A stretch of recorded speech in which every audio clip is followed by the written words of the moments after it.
When Alec was just a brat who spent most of his time doing useless things like fishing around the capital, a flashy magician named Eldaz approached him and asked if he was interested in magic. At first Alec thought that Eldaz was Diddy's agent, but it turns out that he was really just interested in teaching him magic. Eldaz soon started teaching him how to cast spells by thinking about the friends he would make in the future and how he would need to save their asses from monster attacks.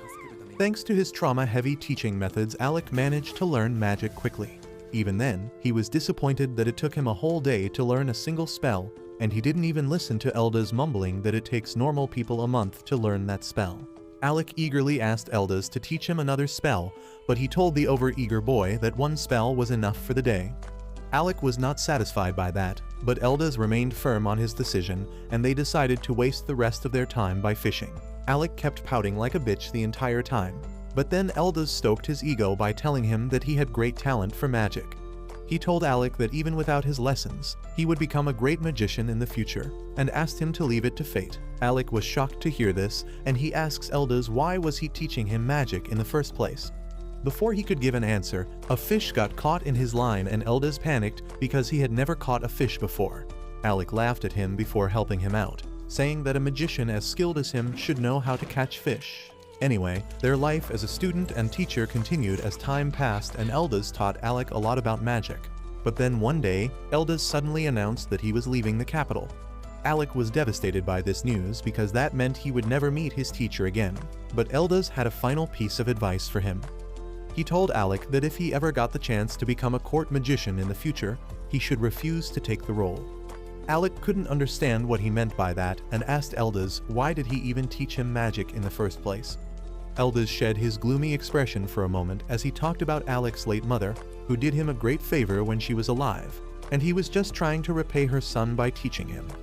That was the last time Alec saw his teacher, and he worked hard to enter the Royal Magic Academy so that he could meet him again. There, Alec finds that Eldaz was once a student of the same academy, and he graduated at the top of his class, becoming a court magician soon after that. However, he was kicked out from that post in a few years, and Alec realizes why Eldaz told him not to become a court magician. Instead of following his advice, Alec decides to become a court magician so that he can the unfair imperial court itself. Long story short, he succeeds in achieving his goal and becomes a court magician, but turns out, he should have listened to his teacher's advice. Alec realizes this only when Crown Prince Regulus fires him from his adventure party in the middle of a dungeon. He asks the prince the reason for that, and the blonde asshole tells him that he is being fired because he is useless. He talks about how he always risks his life on the front line to beat the monsters. The fire magician Lenny uses her spells to repel monsters, and their tank Ix blocks enemy attacks. On the other hand, Alec stays in the rear all the time, and he can only cast pitiful support magic. Regulus says that they don't need a loser like him in their party, and then further insults Alec, saying that he doesn't even deserve to be called a court magician. Alec tries to explain the reason why he only uses support magic, but Regulus doesn't want to hear his answer. Lenny also agrees with him, calling Alec a coward who doesn't have the guts to go deeper into the dungeon, and he is always holding them back. Ix silently nods in agreement as well, and then Lenny says that they have put up with him all this time because the king ordered him to join their party. However, now that the prince has decided to kick him out, she sees no reason for behaving politely with him. Regulus says that Alec must have gotten the top score at the academy by giving a handy to the professors for extra credit. He then asks him why does he have a dagger on him when commoners are forbidden from carrying weapons. Alec explains that they will need the dagger for the next floor of the dungeon, but Regulus gets furious at him. He takes the dagger away and grabs Alec's collar, telling him that no one on his party disobeys him. The prince then snatches away his court wizard robe, telling him that he doesn't deserve it. Alec is left devastated at this, and he has no choice but to leave the dungeon. However, despite being fired and insulted, he still wants to help Regulus and the party. He puts together some notes that can help Regulus tackle the lower dungeon floors, especially since he lacks magic power. The next day, Alec goes to the palace to meet the king about the same, but the guards stop him, telling him that he has been removed from the post of the court magician. He is just a commoner now, and commoners are not allowed to enter the palace without permission. Alec is shocked to hear this, and just then, Lenny comes there to rub salt on his wounds. She tells him to get lost and then walks back inside the palace, but Alec asks her to listen to him just once. He requests her to take the notes he has compiled to the king because he was the one who assigned him as the court magician and told him to join the prince's party. Lenny takes the notes from him, only to tear them and stomp on them. She then orders the guards to kick the commoner, and Alec is left hopeless and jobless in the middle of the city. He finally realizes that he should have listened to Elda's and not become a court magician, when suddenly, he hears a familiar voice calling his name. Alec turns around and sees a redhead staring at him, and then she suddenly runs to hug him. He takes a moment to process what is happening, but then finally recognizes the girl as Yorha, an old friend of his from his academy days. They sit down to catch up with each other, and Alec tells Yorha the story of how he was kicked out from the prince's party as well as his position as the court magician. Yorha is furious to hear this, and she curses the kingdom that discriminates between nobles and commoners. Alec somehow manages to calm her down before anyone hears them. And then Yorha says that it is actually a good thing that he got fired. Alec isn't even hurt by her statement after all the bull he has been through in the past 2 days. But then Yorha reminds him that she once promised that she would make him join her party someday. Alec remembers that, and then Yorha reveals that she came to the capital for the same reason. She gets up and stretches her hand towards Alec, asking him to conquer dungeons with her. He is happy to receive the offer, but he has started doubting himself after being fired from his job. However, Yorha doesn't care about any of that. She tells Alec that the only person she wants to join her team is him, and no other magician can take his place. He gets emotional on hearing this and immediately takes up her offer, and Yorha gladly welcomes him to her a rank party lasting period. The next day, Alec leaves the country along with Yorha, and he dreams about Elda's advice of not becoming a court magician. A few days later, the news of Alec leaving the country reaches Regulus and his party, and they couldn't care less about him. Regulus talks about how Alec was hailed as a genius among the academy students, and he had high hopes from him.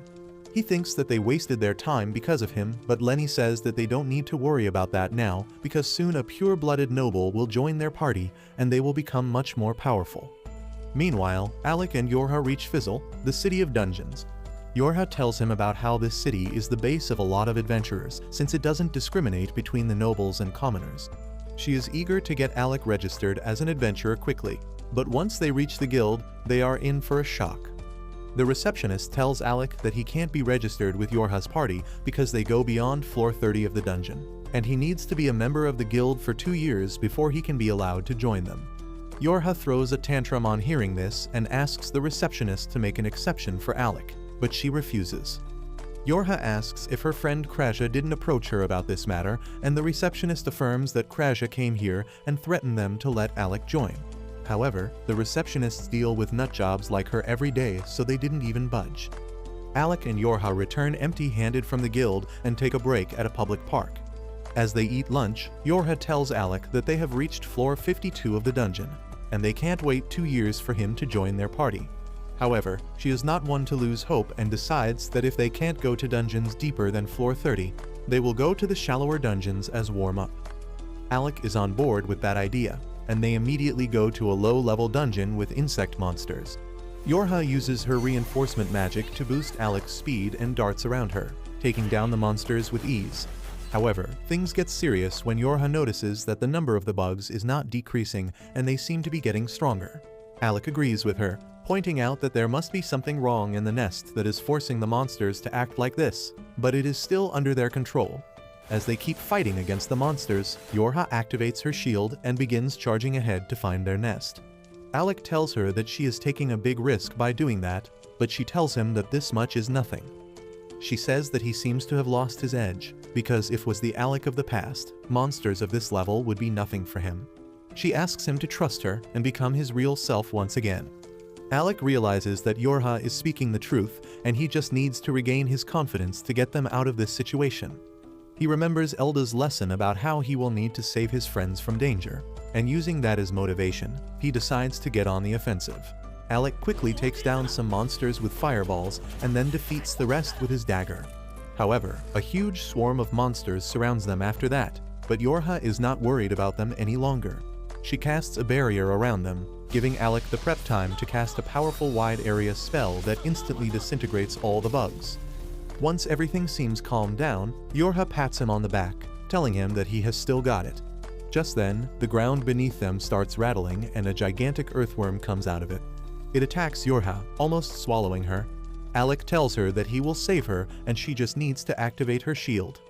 Yorha fully trusts him, and she activates her shield spell as Alec summons a fire serpent and attacks the earthworm with it, turning it to ash. Yorha is completely unharmed by the fire, and as she descends to the ground, she runs towards Alec. She says that he is still the strongest attack mage she knows, and their fight reminded her of their academy days. Back then, they were struggling against a 5-headed dragon that was too tough for their weapons, and its attacks were too relentless. However, Alec obliterated the monster with just one spell after enough prep time. Thanks to that, they were able to clear the 68th floor of the dungeon and created a new academy record. And now, Alec is going to join the same party of friends again. But that's where this video ends. Remember to like and subscribe to the channel. Thanks for watching, and I'll see you next time.